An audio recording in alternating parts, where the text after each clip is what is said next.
The condensation on the crystal glass was the only thing cold in the room besides Do-yoon Kang Lee's heart. At 60, Do-yoon was a masterpiece of tailored charcoal wool and calculated silence. As the CEO of Kang Lee Global, his life was a high-altitude orbit of boardroom coups, silent elevators, and penthouse views that stretched into a lonely horizon. He lived in the gray zone, a world of expensive neutrality where emotions were liabilities and women were temporary ornaments. Across town, in a brownstone that smelled of roasting garlic and expensive perfume, Tamiaka Jones was adjusting her crown. At 70, she didn't just inhabit a room, she colonized it. "Tammy, you sure about that jumpsuit?" her friend Clara asked, leaning against the doorframe. Tamiaka smoothed the shimmering midnight blue sequins over her hips.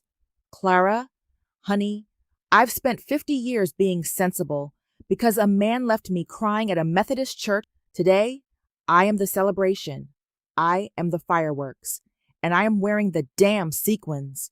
She draped a vintage faux fur stole over her shoulders, the white fluff contrasting beautifully against her skin. She wasn't looking for a man.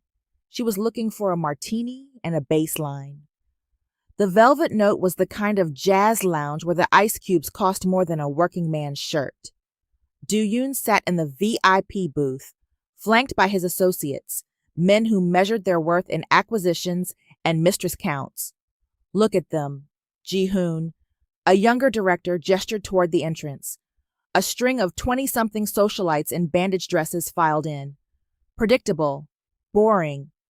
I bet you, Do-yoon, $5,000 you won't dance with the very next woman who walks through those doors, no matter who she is."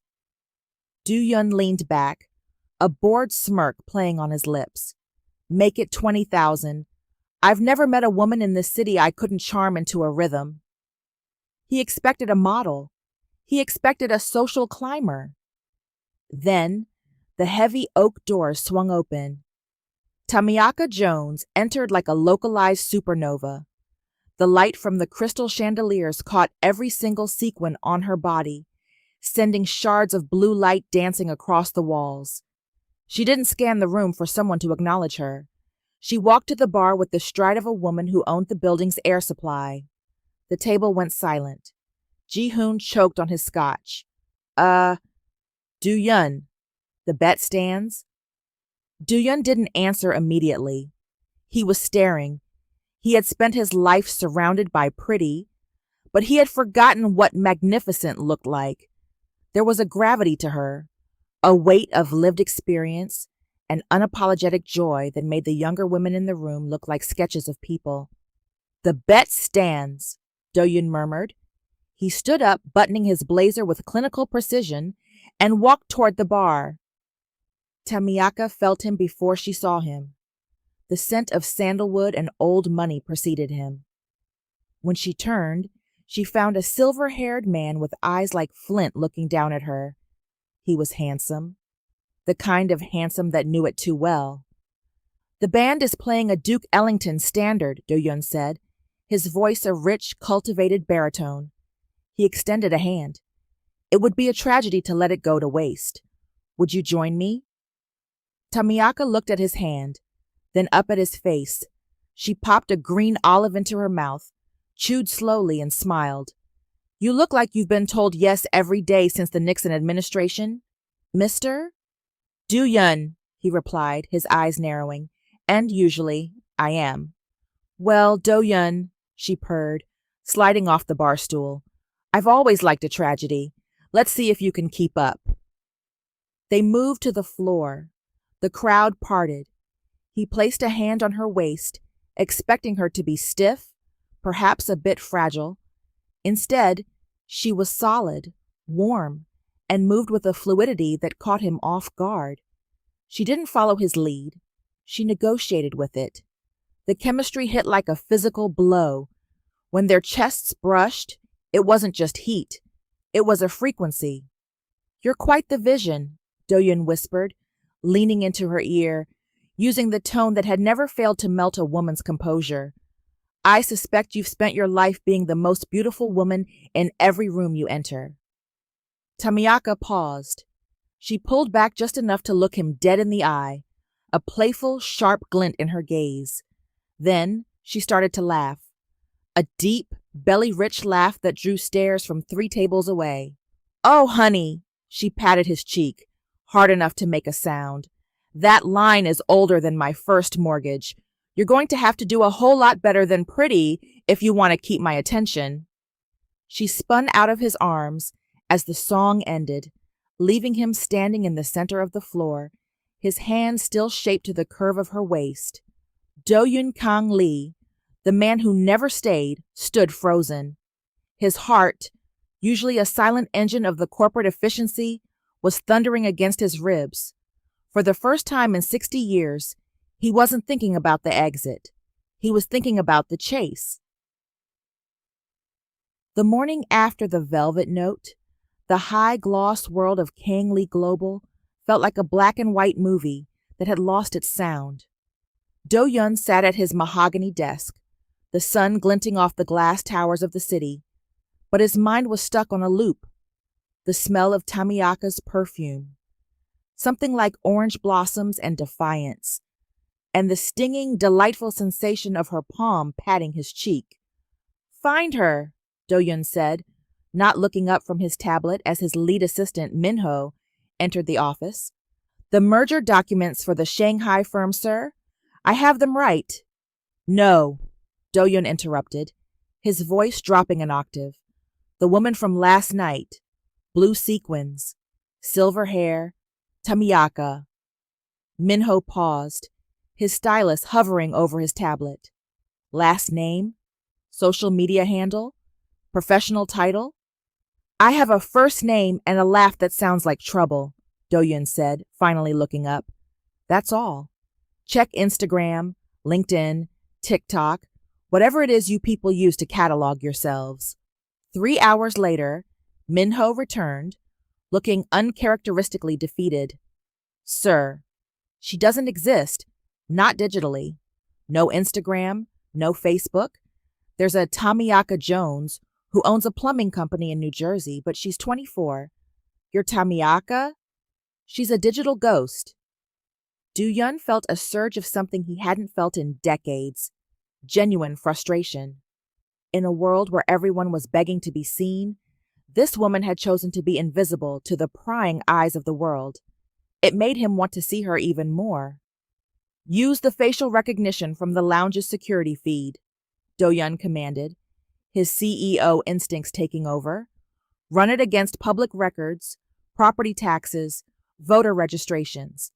I don't care if you have to cross-reference every garden club in the tri-state area. Find her." The ghost was found 48 hours later. She wasn't at a high-end spa or a hidden gala.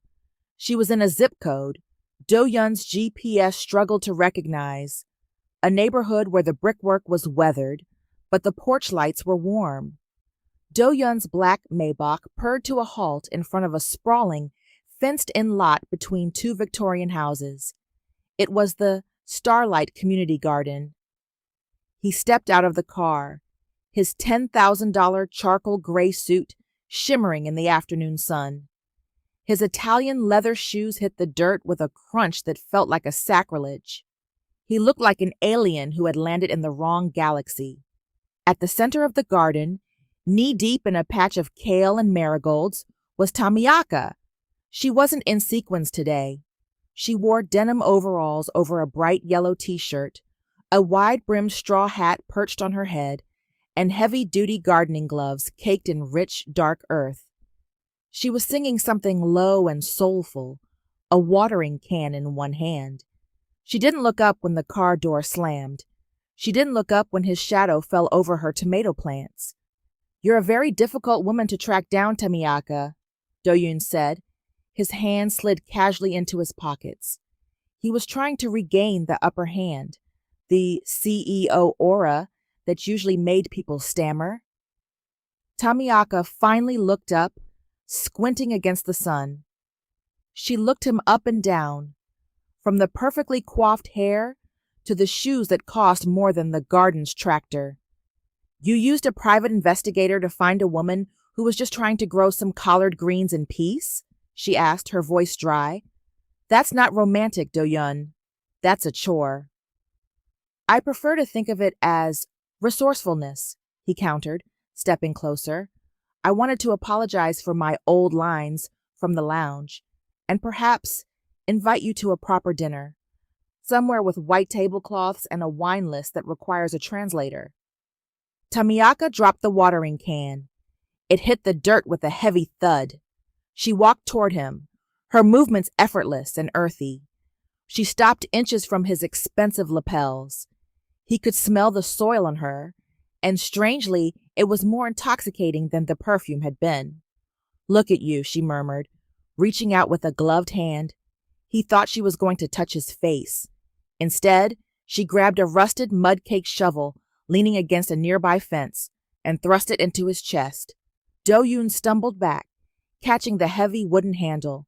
I don't need a white tablecloth, and I certainly don't need a translator for my dinner, Tamiaka said, her eyes flashing with a wicked challenge. But my compost needs turning, and the sun is setting. You want my time? You earn it. Do-yun looked at the shovel. He looked at his pristine cuffs. You're joking. Do I look like I'm joking? She picked up a trowel and turned back to her plants. Dig or leave, Mr. CEO. The dirt doesn't care how much is in your bank account. Do-yun stood there for a long minute, the silence of the garden punctuated only by the distant sound of a basketball game and the chirping of birds. His driver, watching from the car, looked horrified. Slowly, Do-yun shed his blazer, tossing the $10,000 garment onto a nearby wooden crate. He rolled up his sleeves, exposing forearms that were surprisingly lean and toned for a man of his age. He gripped the shovel. He didn't know the first thing about compost, but he knew how to win. Tamiaka watched him out of the corner of her eye, a small, hidden smile tugging at her lips. The Casanova was sweating, and for the first time in a long time, he was actually working for something. The following Saturday, Tamiaka's sun-drenched kitchen smelled of rosemary focaccia and high-stakes gossip. The man has a type, Tammy, and I'm looking at it right now, except his type is usually 30 years younger and has the personality of a room-temperature glass of water, Clara said, squinting at an iPad screen. The Council of Queens. Clara, Ruby, and Faye had convened. They were Tamiaka's barricade, the women who had held her hair back when she sobbed over a runaway groom and cheered the loudest when she opened her own boutique in '95. Let me see that. Ruby snatched the tablet, her reading glasses perched precariously on her nose. Her eyes widened. Lord have mercy. CEO Do-yun Kang Lee, spotted in Saint-Tropez with Swedish lingerie model. That was 2 years ago. Oh, wait. Here's Last Christmas in Aspen with a pop star from Seoul. He looks like he's collecting women like stamps. Tamiaka sat at the head of the table sipping her tea. She looked unbothered, but inside, a familiar cold stone was settling in her stomach. She thought of the way Do-yun had looked with dirt on his designer shirt 2 days ago, how he'd actually stayed until the sun went down, turning the compost until his hands were red. She had almost let herself believe he was different. He's a serial monogamist light, Faye proclaimed, sliding the iPad across the flour-dusted counter to Tamiaka. He stays just long enough to get the best parts of a woman, then he merges and acquires someone new. Tammy, honey, this man is a professional heartbreaker with a corporate budget. Tamiaka looked down at the screen. There was a photo of Do-yun exiting a sleek nightclub, a beautiful woman half his age draped over his arm. He looked bored. He looked like a man who had never had to work for a single smile in his life. She thought of her own reflection in the mirror this morning, the silver crown of her hair, the fine lines around her eyes that were maps of a life lived with hard-won independence. She wasn't a scandal. She was a monument. He called me 3 times this morning, Tamiaka said quietly. And? Clara asked, leaning in. Tamiaka picked up her phone. Her thumb hovered over the screen. A new text had just popped up. The blisters were worth it. Dinner tonight? I'll pick you up at 7. I will be a blast. I promise. She didn't smile. She felt a flash of heat. Not of passion, but of the fierce, protective fire she had built around her heart decades ago. And, Tamiaka said, her voice steady as a heartbeat, I don't do projects. I spent my 30s fixing men, my 40s outgrowing them, and my 50s forgetting them. I'm 70 years old. I certainly don't do sequels to other women's heartbreaks.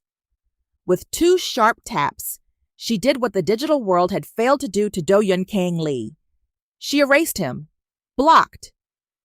Across the city, in a glass-walled office that felt like an ice sculpture, Do-yoon was staring at his phone. He had checked it every 30 seconds for the last hour. Min-ho, Do-yoon called out, his voice tight. Is the network down? My messages aren't delivering. Min-ho walked in, checked his own phone, and then looked at his boss with a mixture of pity and terror. The network is fine, sir. Your outgoing messages to Ms. Jones are, well, they're showing a single gray check mark, and your calls are going straight to a generic voicemail. Do-yoon stood up, walking to the floor-to-ceiling window. He saw his reflection. The Casanova CEO, the man who could move markets with a whisper. She blocked me? He asked, the words feeling foreign in his mouth. It would appear so, sir. Do-yoon didn't explode. He didn't throw his phone. Instead, he felt a strange, terrifying thrill. Every other woman in his life had been a yes. Tamiaka was the first, absolutely not. He looked at the city below. He knew his reputation was a minefield. He knew what she must have found online. For the first time in his life, he hated his own history. He didn't just want her to talk to him. He wanted to earn the right to stand in her garden again. Cancel my meetings for the afternoon, Do-yoon said, grabbing his coat. Sir, you have the board of directors at 3. Tell them I'm busy, Do-yoon said, his eyes dark with a new singular focus. I have a project of my own to attend to. The atmosphere in the Kang Lee Global boardroom was as sterile as a surgical suite, and just as cold. Your recent distractions are becoming a line item on our risk assessment, Do-yoon, muttered Hwan, the eldest board member. The tabloids aren't filming you with models anymore. They're filming you in a public park with a shovel. The stock is twitchy. Do-yoon didn't blink. He sat at the head of the table, his hands folded. The stock is twitchy because you're old and bored, Hwan. I am securing an unsustainable asset. Now, if there's nothing else. The heavy double doors swung open with a theatrical bang. In marched Elena, a woman who wore Botox like armor and a grudge like a couture gown. She was the 4th ex-wife of Do-yoon's father, a woman who had spent 5 years of marriage trying to dismantle Do-yoon's inheritance. Do-yoon, darling, Elena purred, tossing a tabloid onto the glass table. The headline screamed, Casanova's senior swan song. I heard you finally developed a taste for vintage. Is she a charity case or a midlife crisis? Either way, your father is laughing from his yacht in Macau. Do-yoon stood, his chair scraping the floor with a sound like a whetted blade. Elena, you were irrelevant the moment the ink dried on your divorce settlement. Don't make yourself a nuisance. I have a gala to attend. A gala? She laughed. In that neighborhood? Careful, darling. Your shoes might actually touch the pavement. The community center was a riot of color, soul, and a scent that Do-yoon was beginning to associate solely with Tamiaka. Home. Tamiaka stood in the center of the room, her hair a shimmering silver halo. She wore a floor-length gown of African wax print fabric, vibrant oranges and deep purples that made her look like a queen from a lost empire. She was laughing, a glass of punch in one hand, surrounded by people who loved her for her spirit, not her stock options. The music was a slow, sultry blues when the front doors opened. The room didn't go silent. It simmered. Do-yoon entered. He didn't look like a CEO. He looked like a man on a mission. He walked past the Golden Girls, who crossed their arms like a firing squad, and headed straight for Tamiaka. "You're blocked, Do-yoon," she said, her voice smooth but hard as diamond as he reached her. "I believe that's the modern equivalent of get lost." "I'm a businessman, Tamiaka. I don't accept no from people who haven't seen my best offer." "I don't want your money," she snapped, her eyes flashing. "I told you, I'm not a project." "I know," he said softly. He didn't pull out a velvet box. He didn't offer a diamond necklace. He reached into his breast pocket and pulled out a single, cream-colored envelope. "This isn't for you. It's for them." Tamiaka frowned, taking the envelope. She pulled out a legal document. Her breath hitched. It was the deed to the Starlight Community Center, purchased in full from the developers who had been planning to turn it into luxury condos. The title had been transferred to a local land trust in Tamiaka's name. You bought the center?" she whispered, her armor cracking just enough for him to see the shock underneath. "I realized that your world is built on roots, Tamiaka. I spent my life pulling mine up. I wanted to make sure yours stayed deep." He stepped closer, the heat between them suddenly suffocating the space. "I'm not trying to buy you. I'm trying to show you that I finally understand what's worth protecting." The band began a slow, dragging jazz number, the kind that required two bodies to become one. Do-yoon held out his hand. He didn't look at the crowd, or the Golden Girls, or the cameras that had followed him. He only looked at her. "One dance," Tamiaka murmured, her hand sliding into his. "But don't think a piece of paper makes me yours." "I don't want to own you, Tamiaka," he whispered, pulling her flush against him. As his hand settled on the small of her back and her head found the hollow of his shoulder, the fire didn't just return. It roared. "I just want to be invited into the room," he said. As they moved, the friction of their bodies was an unspoken conversation. The room faded. The gossip faded. There was only the scent of orange blossoms and the heartbeat of a man who was finally, for the first time in 60 years, standing his ground. The date was not a performance. For the first time in Do-yoon's life, he didn't book a private room or a rooftop garden to impress a woman. He took Tamiaka to a hole-in-the-wall blues club in a basement that smelled of old bourbon and history. The kind of place where the music was so loud you had to lean in close to hear a heartbeat. They spent hours in a corner booth, the table between them cluttered with empty glasses and the remnants of spicy soul food. Do-yoon didn't check his watch once. He watched Tamiaka. He watched the way her eyes lit up when the trumpeter hit a high note, and how she leaned back with a roar of laughter when he told her about the time he accidentally insulted a prime minister. When they left, the city air was crisp, but the interior of the Maybach was a pressurized chamber of unspent tension. As the car pulled away from the curb, the privacy glass slid up with a soft mechanical hiss. The streetlights of the city began to rhythmically strobe through the tinted windows, casting Tamiaka's face in alternating shadows and gold.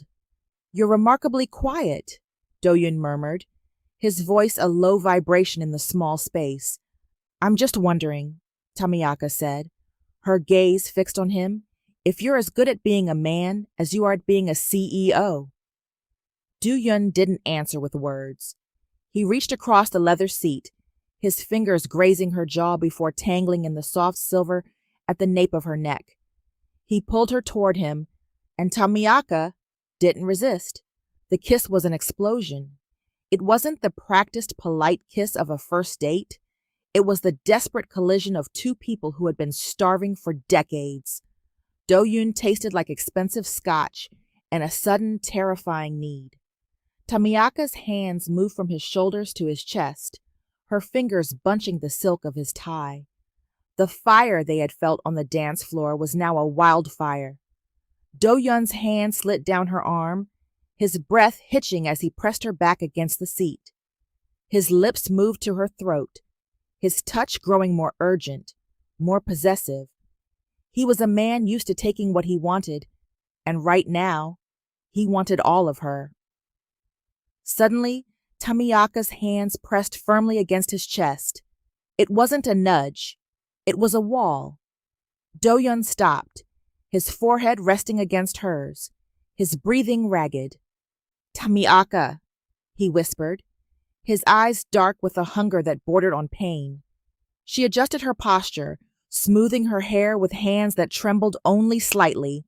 She looked at him, not with anger, but with a profound, sobering clarity. "I was 20 years old," she began, her voice steady but thin. "I had the white dress. I had the lilies. I had 300 people waiting in a church in Georgia. And I stood at that altar until the candles burned down to the brass." Do-yeon went very still. The Casanova in him wanted to offer a platitude, but the man in him stayed silent. He didn't call, he didn't write, he just didn't show, she continued, looking out the window at the passing lights. "I spent the next 50 years making sure no man could ever leave me standing anywhere ever again. I built a life that is full, Do-yeon. It is beautiful, and it is mine. I don't need a lover to fill the gaps, because there are no gaps." She turned back to him, her brown eyes piercing his. "You've spent your life in the shallow end, moving from one woman to the next before the water got too deep. I'm not a weekend getaway. I'm the whole ocean." She reached out, her thumb tracing the line of his lower lip. "I want the fire, Do-yeon. God knows I want it. But I won't give you the best parts of me just to have you wake up tomorrow and realize you're afraid of commitment. If you want this, if you want me, the sex waits for the honeymoon. If you want the prize, you sign the contract." Do-yeon stared at her. His father had taught him that marriage was a prison. His life had taught him that sex was a transaction. But looking at Tamiaka, he realized that all his life he had been settling for crumbs while she was the feast. He took her hand, kissing her knuckles with a reverence that felt like a prayer. "I've spent 60 years running away from the altar," Do-yeon said, his voice cracking with a vulnerability that would have horrified his board of directors. "But if you're the one standing there, I'll wait as long as it takes to get to the door." Tamiaka smiled, a real soft smile that reached her eyes. "We'll see, Mr. CEO. We'll see." The Sunday morning was deceptively peaceful. Tamiaka was on her front porch, the steam from her coffee curling into the crisp air, when a ghost pulled up to the curb. It wasn't a Maybach. It was a rusted sedan that groaned as it settled. The man who stepped out was a withered shadow of the boy who had occupied her nightmares for 45 years. Leroy Jenkins had once been a man of silver-tongued promises and gold-flecked eyes. Now he was just a man in a frayed suit with a slight limp and a heavy burden of shame. "Tamiaka," he croaked, removing a sweat-stained hat. Tamiaka didn't scream. She didn't drop her mug. She simply felt a strange, hollow coldness settle in her bones. "Leroy, you're about 4 decades late for a conversation." "I know," he said, his voice trembling. "I've lived a hard life, Tommy. Bad luck, bad investments. I wake up every night seeing you in that white dress. I needed to ask for your forgiveness. And maybe, I heard you were doing well. I heard you were seeing a man of means. I'm in a hole, Tammy. A deep one." Behind the sheer curtains of the living room, Do-yeon stood like a statue. He had stayed over, sleeping in the guest room, honor bound to their pact, and he had seen the man approach. He didn't need to hear the words. He saw the way Tamiaka's hand tightened on her coffee mug until her knuckles turned the color of ivory. He saw the predatory flicker in the old man's eyes, the desperate greed of a loser looking for a payday. 2 hours later, Do-yeon was in the back of his car, his laptop glowing. He wasn't a man of fists, but he was a man of scorched earth. Min-ho, Do-yun said into his headset, his voice like dry ice. Leroy Jenkins, originally from Georgia, currently residing in a motel in Queens. Find his creditors. Find his outstanding warrants. Find the reason he's actually in town. By mid-afternoon, Do-yun had the ghost's life story on a PDF. Leroy hadn't just come for forgiveness. He was fleeing a series of gambling debts and had targeted Tamiaka after seeing her name in a local paper's society section next to Do-yun's. Do-yun didn't call the police. He did something much more surgical. He bought the debt. Then he called the owner of the motel where Leroy was staying and the local diner where he was trying to charm a waitress for free meals. By sunset, Leroy Jenkins was persona non grata in every establishment within 10 miles. Do-yun had him effectively erased from the neighborhood's economy, ensuring the man would be forced to move on by morning. Do-yun walked back into Tamiaka's house that evening, feeling the grim satisfaction of a hunter. He found her in the kitchen, her back to him. "He won't bother you again," Do-yun said, setting his phone on the counter. "I took care of it. He's been incentivized to leave the state. I've made sure his reputation followed him." Tamiaka turned around. She wasn't crying. She was vibrating with a silent, terrifying rage. "You did what?" she asked, her voice dangerously low. "I protected you, Tamiaka. He was a predator. He was looking for money, using your trauma as a crowbar. I used my resources to treat me like a piece of property you're guarding." Tamiaka stepped toward him, her finger aimed at his chest. "I have stood on my own 2 feet for 70 years, Do-yun Kang Lee. I faced that man this morning. I looked him in the eye and I felt nothing. I was going to tell him to go to hell on my own terms. I was going to close that chapter of my life with my own hand." "Tamiaka, I couldn't let him." "You didn't let me be the hero of my own story," she shouted. "You jumped in with your billions and your power, and you erased my agency. I don't need a white knight to slay a ghost I've already haunted for 40 years. I don't need a CEO to manage my closure." The silence that followed was deafening. Do-yun looked at her, really looked at her. He realized he had fallen back into his old habits, seeing a problem and acquiring the solution. He had treated Tamiaka like a subsidiary that needed restructuring, rather than a woman who had survived more storms than he had ever seen. "I spent my life being the man who fixes things," Do-yun said quietly, his shoulders dropping. I thought that's what a man does for the woman he loves."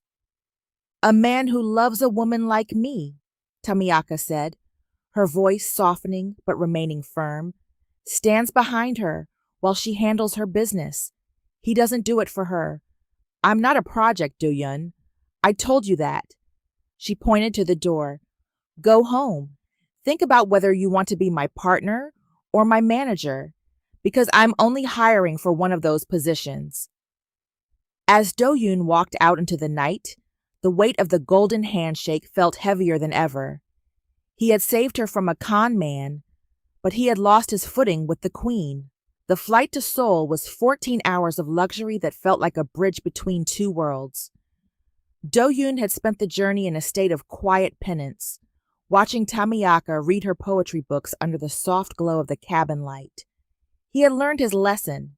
She didn't want a protector. She wanted a peer. But as the wheels touched down at Incheon, the world of Do-yun Kang Lee came rushing back with a vengeance. The terminal was a sea of flashing bulbs. The Korean media had dubbed the mystery woman the Silver Swan of Harlem. To the conservative business elite of Seoul, Do-yun's sudden devotion to a woman a decade his senior, and a foreigner at that, was more than a scandal. It was a glitch in the matrix of their social order. "Keep your head up," Do-yun whispered as they moved through the throng of photographers. "They are looking for a weakness." Tamiaka adjusted her sunglasses, her lips curving into a serene smile. "Honey, I survived the 60s in the American South. A few flashbulbs and some nosy questions are a walk in the park. The dinner was held at the Lotte Signal, overlooking the glittering Han River. It was a gathering of the chaebol, the billionaire families who ran the country. Do-yoon was there to finalize a merger with the Hanseo group, but all eyes were on the woman in the crimson silk gown at his side. Among the guests was Min-ah, the 24-year-old daughter of the Hanseo chairman. Min-ah was a creature of calculated perfection, porcelain skin, a sharp bob, and a tongue that had been sharpened in European boarding schools. She had long been considered the ideal match for a man like Do-yoon, a merger of bloodlines and bank accounts. As the second course was served, the table fell into a practiced, expectant silence. "Mr. Lee," Min-ah began, her voice like a flute, carrying across the long table in perfect English. "It is so brave of you to bring your guest tonight. It's wonderful to see such respect for the elderly in our modern society." The clink of silverware stopped. Do-yoon's hand tightened on his wine glass, his jaw setting into a hard line. He opened his mouth to speak, but Tamiaka's hand brushed his under the table, a gentle, firm warning. "Thank you, dear," Tamiaka said, her voice like warm honey. She took a slow, elegant sip of her tea. "Age is a fascinating thing, isn't it? It's the difference between a bottle of fine wine and a grape that's just loud." A few of the older directors at the table muffled their coughs. Min-ah's smile didn't falter, but her eyes turned cold. "I suppose," Min-ah continued, leaning forward, "but I imagine the culture shock must be difficult. Seoul moves so fast. We value the new, the cutting edge. I wonder, Miss Jones, do you ever feel out of place? Like an antique in a glass and steel gallery?" Tamiaka set her cup down with a soft clink. She leaned in, her silver hair shimmering under the chandelier. "You know, Min-ah, an antique is only out of place to someone who doesn't understand its value. To a collector, it's a masterpiece. To a child, it's just something old they aren't allowed to touch." She paused, letting the words hang in the air. "I've lived enough life to know that new is just a temporary condition. But classic?" Tamiaka smiled, a radiant, effortless expression that made the young socialite look suddenly very small. "Classic is forever. And as for culture shock, I've found that grace and kindness translate in any language. Perhaps you'll learn that as you grow up." The table erupted, not in laughter, but in a subtle, respectful murmur of approval. The chairman, Min-ah's father, actually nodded, his eyes sparkling with amusement. "She has spirit, Do-yoon, a rare thing in this room." Later, on the private balcony of their suite, the cool Seoul air whipped around them. Do-yoon stood behind Tamiaka, but he didn't touch her. He just watched her. "I was ready to end the merger," Do-yoon admitted, his voice thick with an emotion he couldn't quite name. "If she had insulted you one more time, I would have walked out." Tamiaka turned around, her face illuminated by the city lights. "And that's why you still have so much to learn, Do-yoon. You don't kill a mosquito with a cannon. You just show it where the door is." Do-yoon stepped closer. He had seen her as a firebrand in the garden, a queen in the ballroom, and a survivor on her porch. But seeing her navigate his world, a world designed to chew people up, with such poise, he felt a shift in his soul. He didn't just want her. He respected her more than any man he had ever done business with.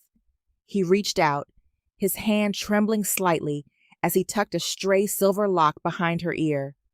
10 times, he whispered. 10 times what?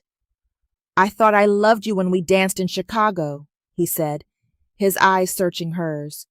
"But tonight, I fell 10 times harder. I'm not just waiting for the ring, Tamiaka.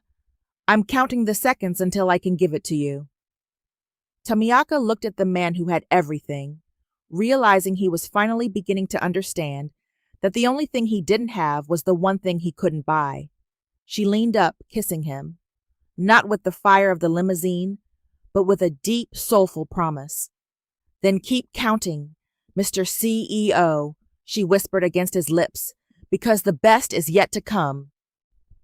The ancestral Kang estate on the outskirts of Seoul was a sprawling fortress of dark wood and white stone, designed to look like a temple but feeling more like a mausoleum. This was the seat of Sang-hyuk Kang, the man who had turned marriage into a spectator sport and fatherhood into a business transaction. As Do-yoon and Tamiaka walked through the manicured gardens, the air felt thin. Do-yoon's usual confident stride had a mechanical stiffness to it. "He's going to be difficult," Do-yoon warned, his voice tight. Tamiaka squeezed his hand. "Honey, I survived the 70s and a community garden board meeting. I think I can handle one grumpy old man in a silk robe." Sang-hyuk was 80, draped in an embroidered hanbok, sitting behind a low tea table that looked like it had been carved from a single ancient oak. His eyes were sharp, cynical, and weary. He didn't look like a man who had loved 4 times. He looked like a man who had survived 4 car crashes. "So," Sang-hyuk began, his voice a dry rasp, skipping the formalities, "this is the woman who has turned my son into a gardener and a fool. I expected a younger model. Do-yoon, if you were going to throw your life away, I thought you'd at least choose someone who could give you an heir." Do-yoon flinched, but Tamiaka didn't move.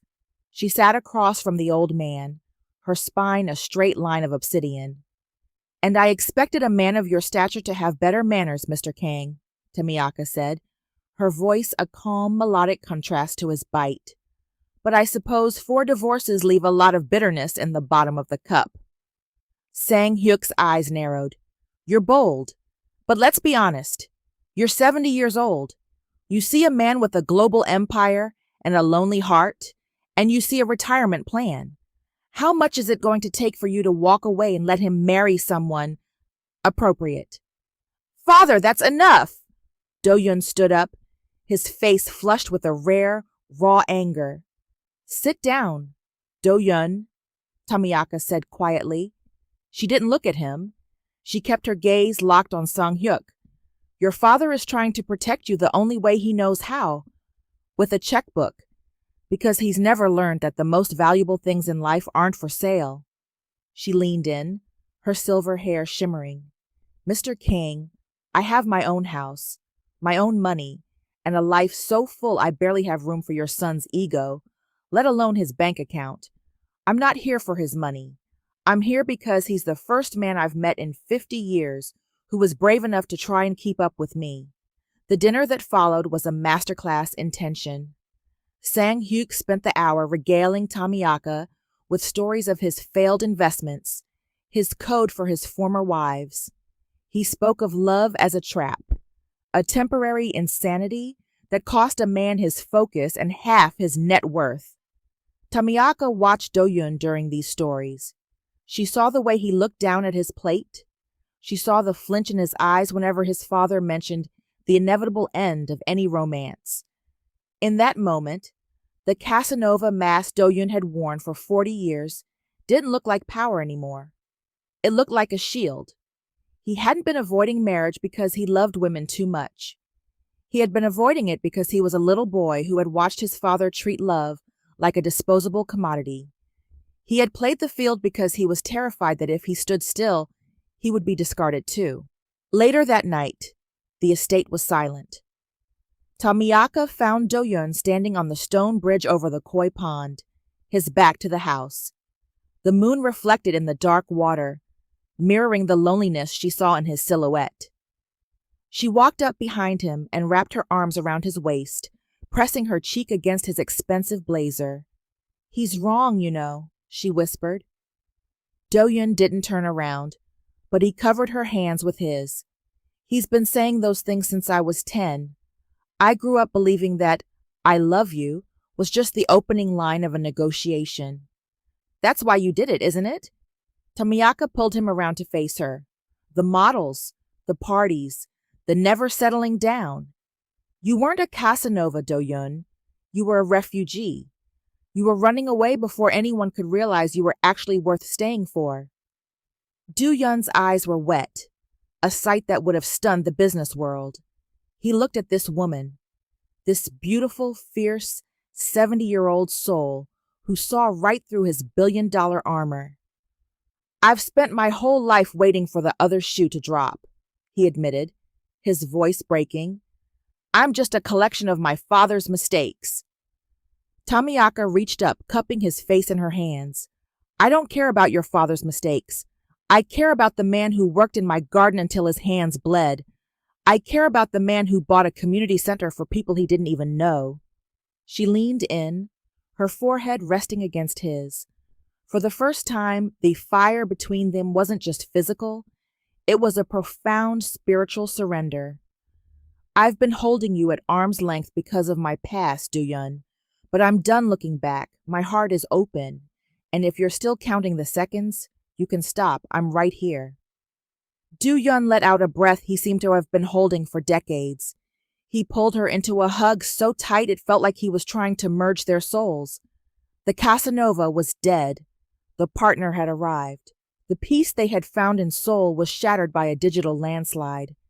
It started with a leak, a grainy image of a book cover titled The CEO's Collection, My Life Behind the Silk Screen.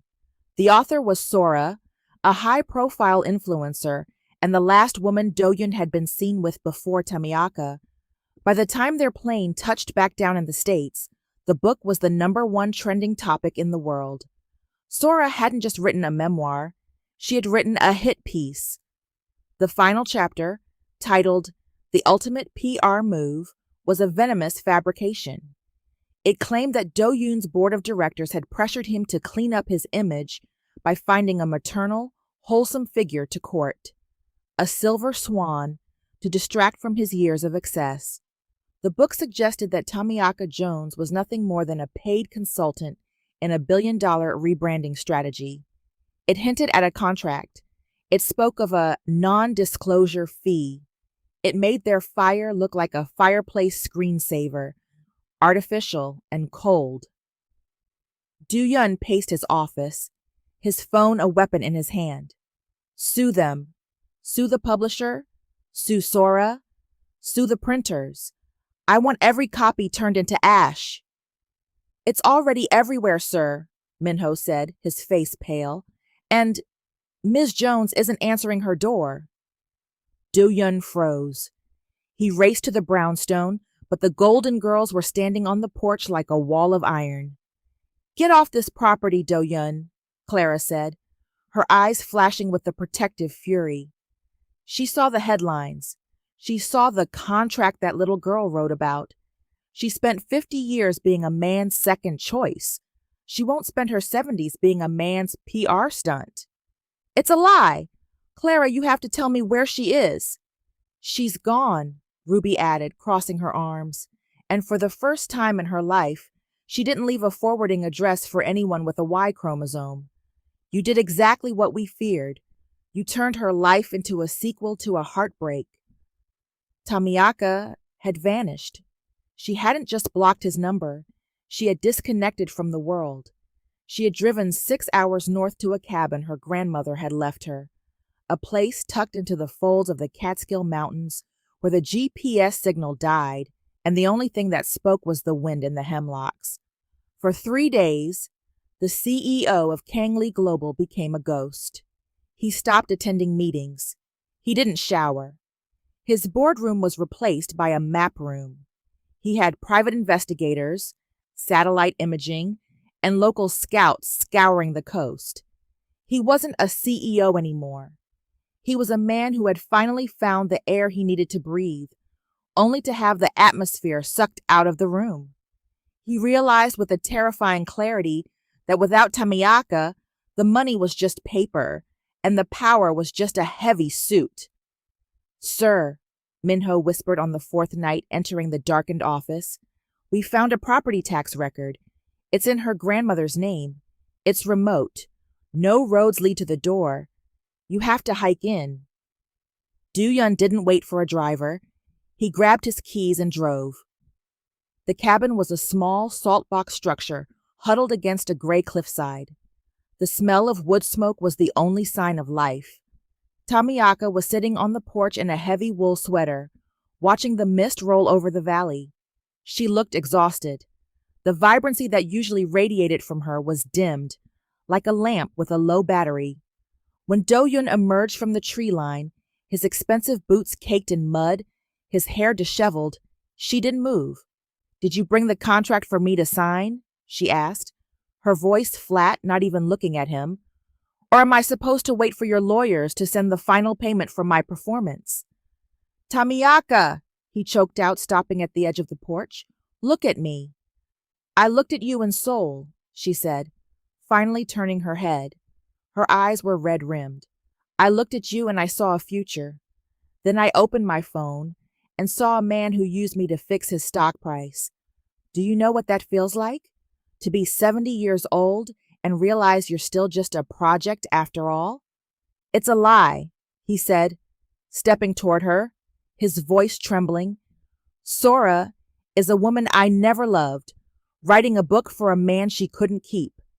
I haven't looked at a stock price in 4 days. I haven't slept. I haven't eaten. I spent my whole life being a digital ghost to avoid people, but being a ghost without you, it's just being dead." He fell to his knees in the dirt at the foot of the porch steps. The CEO of a multi-billion-dollar empire, a man who had never bowed to any father or any board, was kneeling in the mud of the Catskills. "I don't care about the reputation," he whispered. "I don't care about the book. I only care that you know you aren't my PR move. You're my pulse. If you leave me, Tamiaka, you aren't leaving a CEO. You're leaving a man who finally learned how to be human." Tamiaka looked down at him. She saw the mud on his knees. She saw the genuine, raw terror in his eyes. The fear of a man who had everything to lose because he finally had something worth keeping. The silence stretched, long and heavy, filled only by the crackle of the fire inside. The mist in the Catskills didn't lift. It seemed to wrap the cabin in a shroud of gray silk, isolating the two of them in a world where time had stopped moving. Do-yun remained on his knees in the mountain soil. He didn't look like the man on the cover of Forbes. He looked like a man who had been stripped down to his foundational elements. He reached into his pocket with a hand that shook, a tremor that no amount of the corporate discipline could suppress. "I didn't bring flowers," he said, his voice cracking against the mountain silence. "Flowers die, and I didn't bring a contract because I'm done trying to negotiate with destiny." He pulled out a small, worn wooden box. It wasn't the polished velvet of a Cartier display. It was scratched, the lacquer peeling at the corners. He opened it to reveal a simple, heavy gold band. It was scarred with tiny nicks, the kind of wear that comes from decades of a life actually lived. "This was my father's," Do-yun whispered. "Not from his second wife, or the third, or the fourth. This was from the first, my mother. The only time he ever actually tried to be a man instead of a monument." Tamiaka gripped the railing of the porch, her eyes fixed on the ring. She knew the history of the Kang family. She knew that Sang-hyuk had sold off almost everything from that first marriage to erase the memory of his only failure, the failure to keep a good woman. "He tried to sell this at an auction 10 years ago," Do-yun continued, a lone tear finally breaking free and carving a path through the dust on his cheek. "I bought it back anonymously. I kept it in a safe because it was the only proof I had that love wasn't just a myth told to children to make them behave. It was the only thing I truly valued, not the stocks, not the towers, just this piece of gold that represented a hope that died." He looked up at her, and the raw vulnerability in his expression was more staggering than any grand speech. "I've spent 60 years being a coward, Tamiaka. I was so afraid of being left behind like my mother, or being a hollow shell like my father, that I never checked into the game. I stayed on the sidelines, where it was safe, where it was cold." A sob escaped him, a jagged, ugly sound that came from the very center of his chest. It was the sound of a 60-year-old man finally letting go of a lifetime of armor. "I'm not a CEO here," he choked out. "I'm just a man who is terrified of the dark, and for the first time in my life, I found a reason to stay in the light. If you walk away, I don't go back to being a playboy. I don't go back to the boardroom. I just cease to be." Tamiaka felt the last of her own armor disintegrate. She had been waiting for the altar moment her entire life, waiting for a man to prove that she wasn't an option, but a necessity.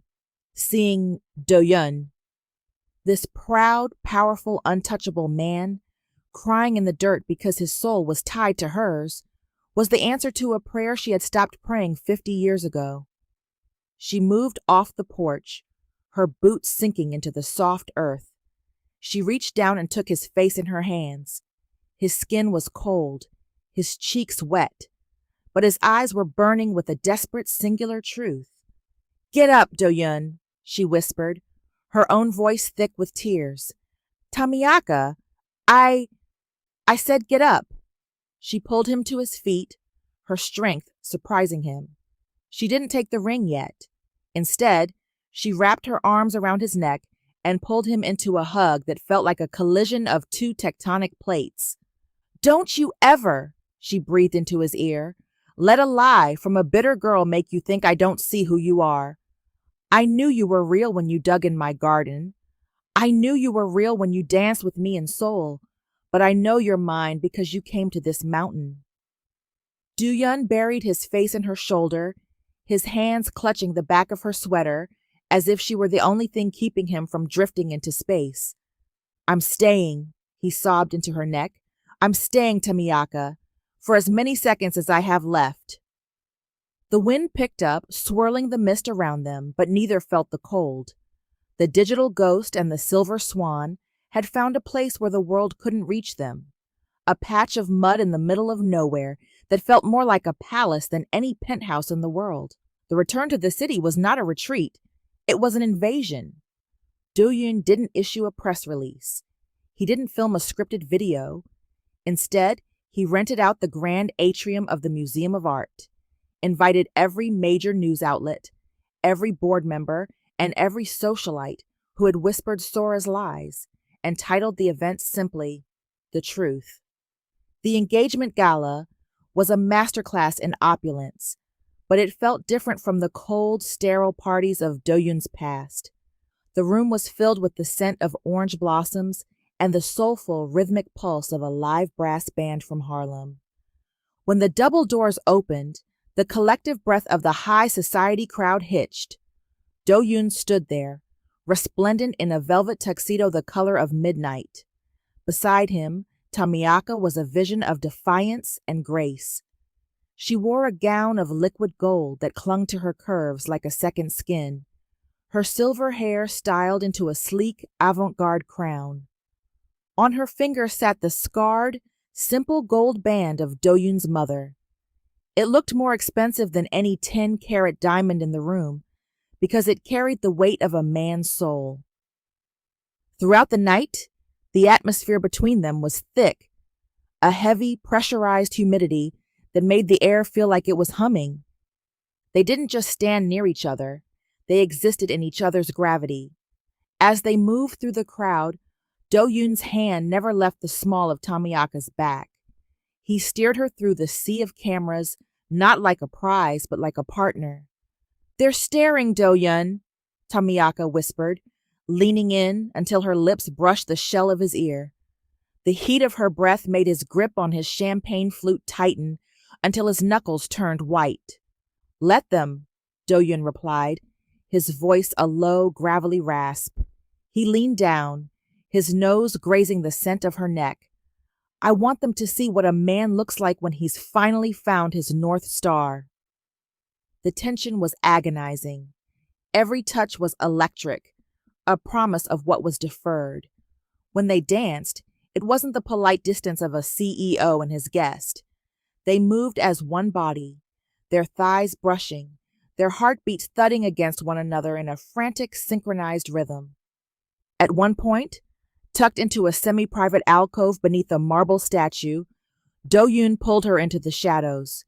He pressed her against the cool stone, his hands framing her face. He kissed her with a hunger that was barely contained, a deep, searching kiss that tasted of wine and desperation. His hands drifted down to her waist, his thumbs hooking into the gold silk of her dress. Tamiaka gasped, her hands tangling in his hair, pulling him closer, even as she felt the familiar, grounding boundary of her own heart. She pulled back just an inch, her eyes dark with a fire that could have leveled the building. "Remember the vow, Do-yoon," she whispered, her chest heaving. "The ring is on the finger, but the door stays locked until the ceremony." Do-yoon rested his forehead against hers, his eyes closed, his breathing labored. He was a man who had spent 60 years taking what he wanted the moment he wanted it. But this exquisite, torturous waiting was the highest form of worship he had ever practiced. "I remember," he breathed, his voice vibrating through her. "But God help me, Tamiaka. I have never wanted a morning to come more than I want our wedding day." The music swelled, and they stepped back into the light. Do-yoon led her to the grand staircase, turning to face the sea of cameras and the skeptical elite of 2 continents. "I have spent my life building walls and calling them empires," Do-yoon's voice rang out, amplified by the silent, stunned attention of the room. "And I have spent my life avoiding the altar because I thought it was a place where freedom went to die." He looked at Tamiaka, and the tenderness in his gaze was so raw it made the paparazzi hesitate. "I was wrong. I found a woman who didn't need my money, didn't want my power, and saw through my lies. Tamiaka Jones is not a PR move. She is my life's work. She is the reason I am staying. And if the world has a problem with the age of our skin or the timing of our hearts, then the world can look the other way, because we are just getting started." The Golden Girls, sitting in a place of honor at the front, erupted in cheers. The board members, seeing the absolute conviction in their leaders' eyes, began to clap, hesitantly at first, then with a roar that filled the atrium. The world was stunned, yes, but as Do-yoon took Tamiaka's hand and kissed it with a reverence that silenced every remaining doubt, the world also knew the Casanova was truly gone.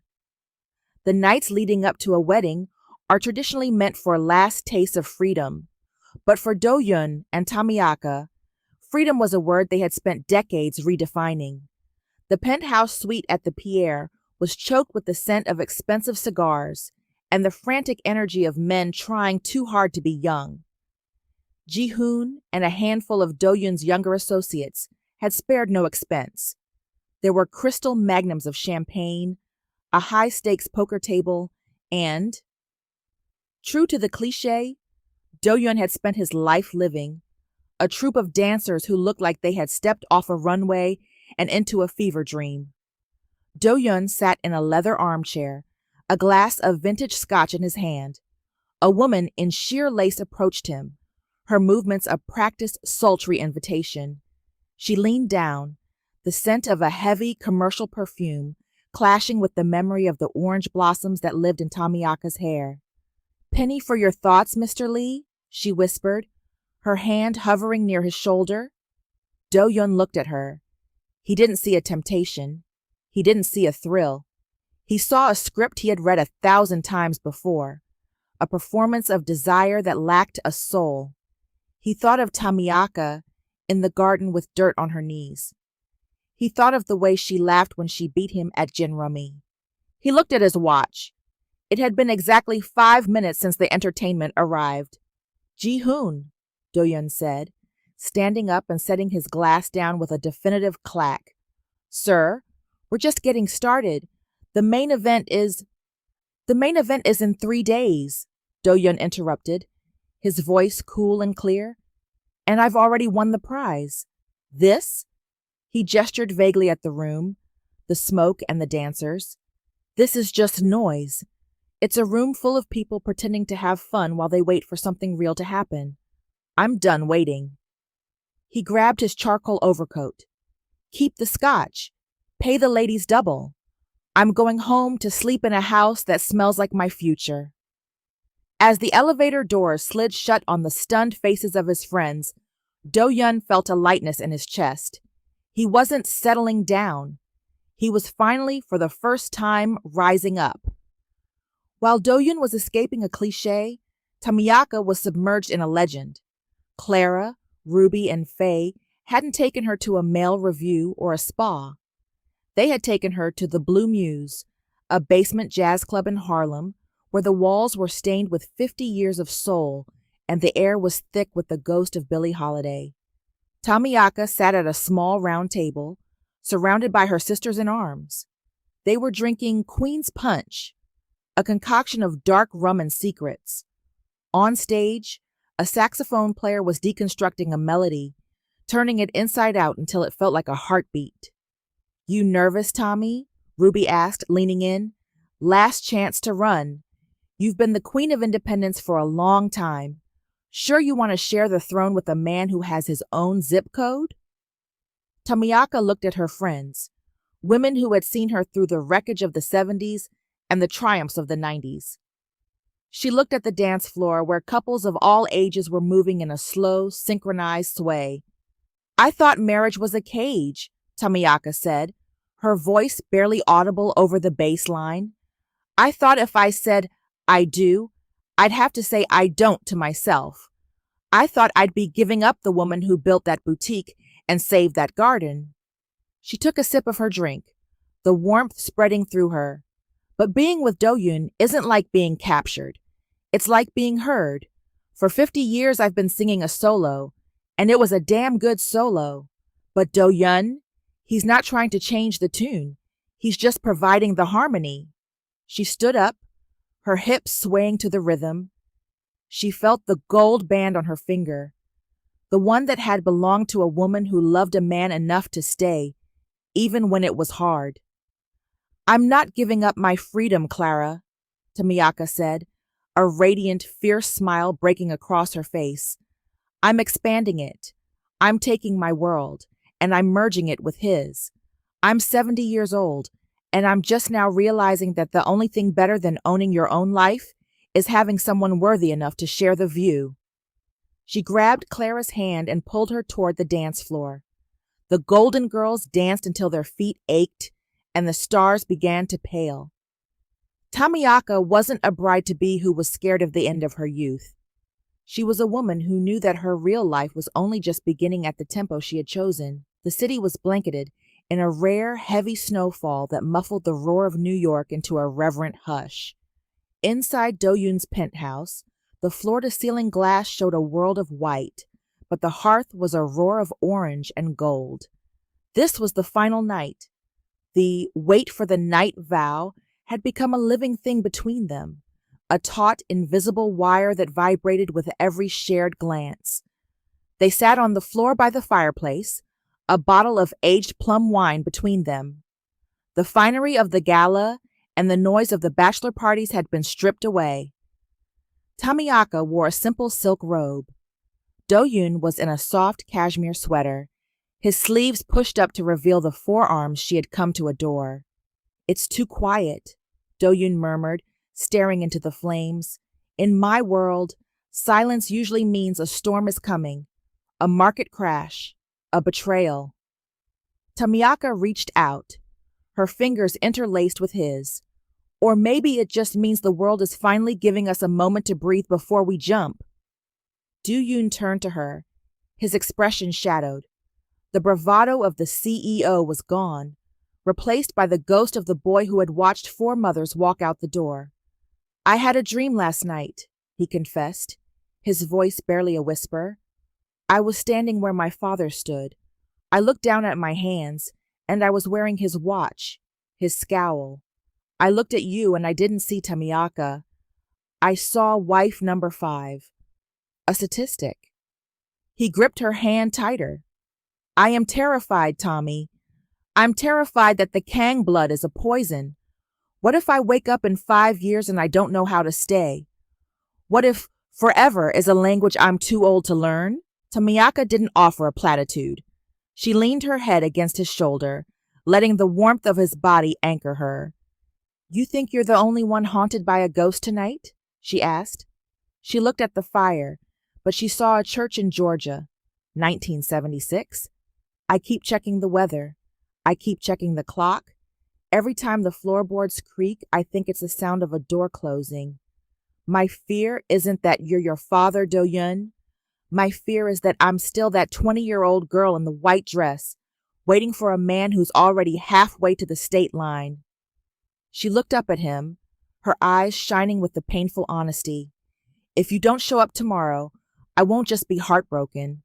I'll be destroyed. Because at 20, I had time to rebuild.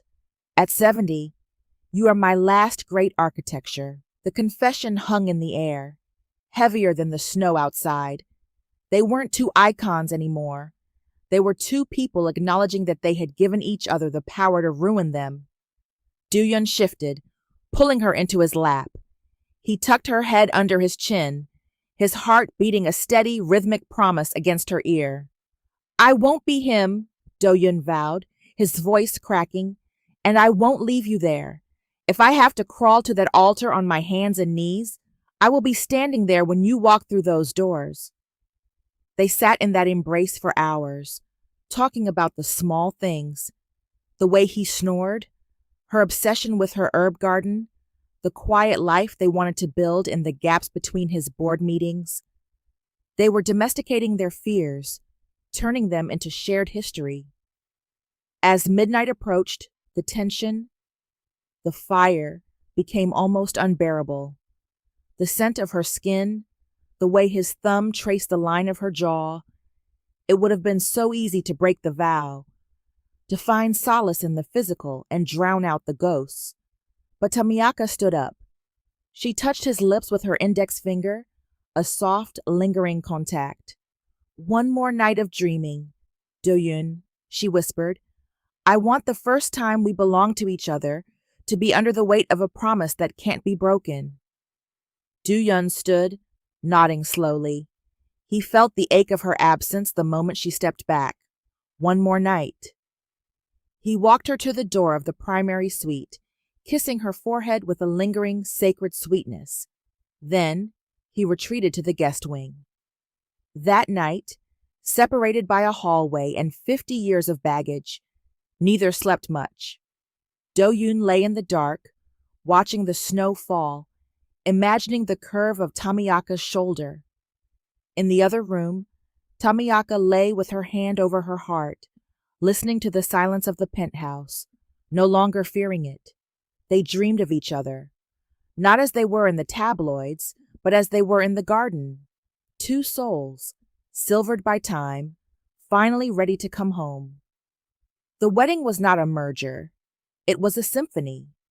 In the historic Riverside Church, the air was a thick, sweet haze of Korean incense and Southern jasmine. The pews were a vibrant tapestry. CEOs in sharp charcoal silk sat shoulder to shoulder with community gardeners in Sunday best. Do-Yun stood at the altar, breathtaking in a deep navy hanbok embroidered with silver cranes, the Korean symbol for longevity and eternal love. His hands were clasped in front of him, his knuckles white. He didn't look like a man who owned the skyline. He looked like a man who was finally breathing for the first time in 60 years. Then the door swung open. The traditional organ music was swept away by a soaring, soulful gospel choir. Tamiaka didn't walk. She floated. She had chosen a fusion gown, ivory silk with a high, structured Korean collar, but trailing a dramatic lace-edged train that paid homage to her Georgia roots. She carried a bouquet of cotton bowls and hibiscus. As she reached the altar, she didn't wait for the minister. She took Do-Yun's hands. I stood here once before, she said, her voice carrying to the very last row, waiting for a man who never came. Today, I stand here with a man who traveled across an ocean just to turn the dirt in my garden. Do-Yun's voice was a low, emotional tremor. I spent my life running from this room because I thought it was a prison. Tamiaka, You didn't just give me your heart, you gave me a reason to stop running. They didn't just exchange rings. They participated in a pieback ceremony right there on the altar, bowing to their elders. Even a stony-faced Sang-hyuk, who finally wiped a stray tear from his eye before jumping the broom, a joyous leap into their new life that brought the entire congregation to its feet in a roar of applause. The private jet was a blur of exhausted bliss, but the real world didn't begin until they reached the Riad in the heart of Marrakesh. The suite was a sanctuary of carved cedar, flickering lanterns, and rose petals that carpeted the floor. The heavy desert heat pressed against the windows, but inside, the air was cool and scented with amber. The wait for the night vow had reached its final hour. Do-yoon stood by the archway of the balcony, his shirt unbuttoned at the collar, watching Tamiaka as she emerged from the dressing room. She had shed the ivory silk for a sheer, floor-length robe of champagne lace. The silver of her hair caught the amber glow of the lanterns. The tension that had hummed between them for months, the fire they had stoked in gardens, limousines, and boardrooms, finally broke. Do-yoon crossed the room in 3 strides. He didn't say a word. He took her face in his hands and kissed her with a ferocity that made her gasp. It wasn't the kiss of a Casanova. It was the kiss of a man who had finally reached the end of a desert. Tamiaka's hands found the heat of his bare chest, her fingers tracing the lean muscles she had only ever imagined through cashmere and wool. She pulled him closer, her heart hammering against his. Do-yoon, she whispered against his lips, her voice thick with 50 years of longing. I'm here, he breathed, his hand sliding the champagne lace from her shoulders. I'm staying. I'm yours. In the sanctuary of the Moroccan night, the boundaries of age and history vanished. There were no ghosts of runaway grooms or cynical fathers in that room. There was only the skin-on-skin truth of 2 people who had waited a lifetime to realize that the best parts of them were not their youth, but their endurance. The final scene of their story didn't happen in a bed, but on the edge of the world. As the first light of dawn began to bleed across the Sahara, Do-yoon and Tamiaka sat on a dune of fine, copper-colored sand. They were wrapped together in a heavy Berber blanket, her head resting on his shoulder, his arm draped firmly around her. The sun climbed over the horizon, turning the vast ripples of the desert into a sea of liquid gold. It's quiet, Tamiaka murmured, watching the light catch the band on her finger. Do-yoon kissed the top of her silver head. It's the right kind of quiet this time, the kind that happens when you finally get to where you're going. He looked out at the infinite horizon. He was 60 and she was 70. To the world, their story was almost over. But as the sun flooded the desert with new heat, Do-yoon knew the world was wrong. You know, Do-yoon said, pulling the blanket tighter around them, I think I'm going to like being a sequel. Tamiaka laughed, that rich, soulful sound that had first hooked him in a Chicago jazz lounge. She turned her face to the sun, her eyes bright with the fire of a woman who had won. Honey, she said, squeezing his hand, this isn't a sequel. This is the main event. The digital ghost and the silver swan sat in the silence of the dunes. 2 late bloomers finally basked in the warmth of a sun that would never truly set on them. The end. Thank you for watching. If you love this story, don't forget to hit that like button and subscribe for more emotional twists and character-driven plots. And if you're ready for the next story, make sure to turn on notifications so you never miss an update. Until next time, keep believing in love that defies all odds.